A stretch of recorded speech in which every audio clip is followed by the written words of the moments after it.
বিশাল মৃতদেহটি পরিষ্কার করে রেখে যেত তারা।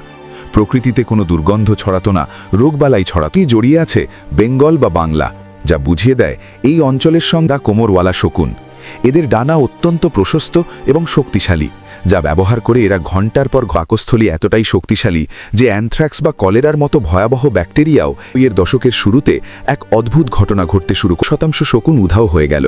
বন্যপ্রাণীর ইতিহাসে এত দ্রুত কোনো প্রজাতি ছিল যাকে বলা হয় ভিসেরা গাউট। কিন্তু কেন? একদিনের মধ্যে মারা যেত, তবে ডাইক্লোফেনেকের বিষক্রিয়া সেই গরুর মাংসপেশিতে থেকে যেত।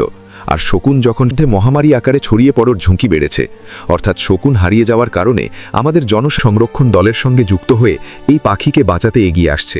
তারা বুঝতে পারছে শকুন বাঁচলে তাদের পরিবেশ বাঁচবে, তাদের উন্নয়নের জোয়ারে ভাসছি।